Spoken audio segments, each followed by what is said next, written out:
In a city called Echo Valley, every citizen was born with an invisible backpack. This wasn't an ordinary bag. It had a strange, magnetic quality. Every time someone whispered a criticism, a heavy stone would appear inside your pack. Every time you worried about a promotion or a text message left on read, a new brick would be added.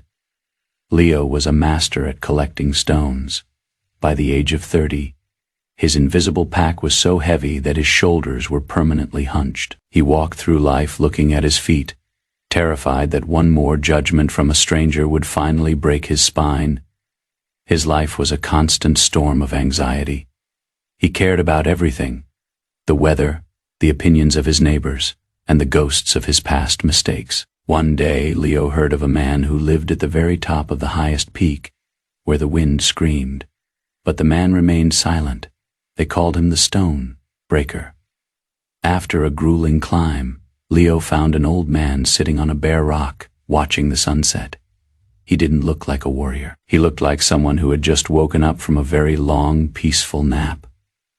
"Master," Leo gasped, collapsing under the weight of his invisible stones. "How do I make them stop? How do I stop the world from filling my bag with these heavy burdens?"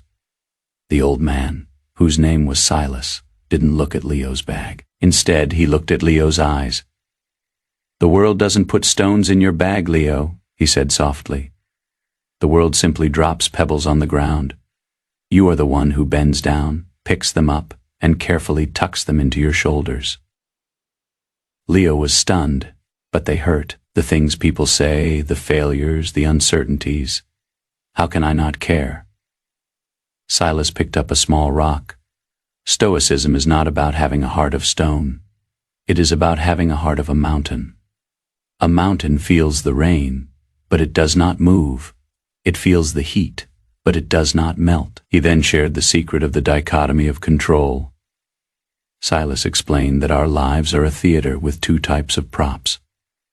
The first group is within our reach, our thoughts, our intentions, and our reactions. The second group is far across the stage beyond our touch, the weather, the economy, and, most importantly, the minds of other people. Anxiety, Silas said, is the sound of a human soul trying to grab something that is too far away. When you try to control the uncontrollable, you create a stone. When you focus only on your own character, the bag disappears. Leo looked at his invisible pack. He thought about a coworker who had mocked his presentation that morning. He realized he had spent 6 hours carrying that man's mockery like a treasure of lead. "But if I don't care," Leo asked, "won't I become cold? Won't I lose my drive?" Silas laughed.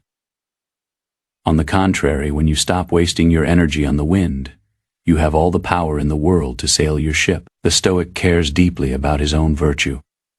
He cares about being kind, being brave, and being just.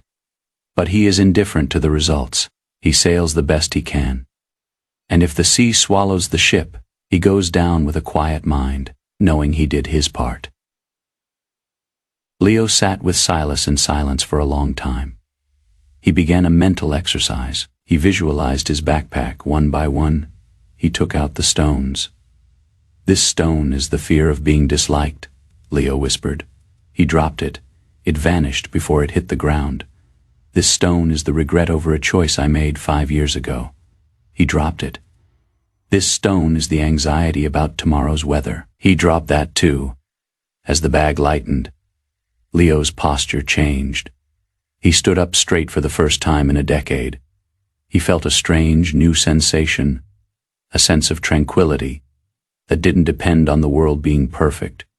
He realized that letting go wasn't a sign of weakness, but the ultimate form of resilience. He looked at Silas. "I feel lighter, but the world is still the same. People will still whisper, things will still fail." "Exactly," Silas replied. "The storm hasn't changed. You have just stopped trying to fight the clouds. You have finally learned the art of internal validation." Leo walked back down the mountain. When he reached the city, a neighbor laughed at his old shoes.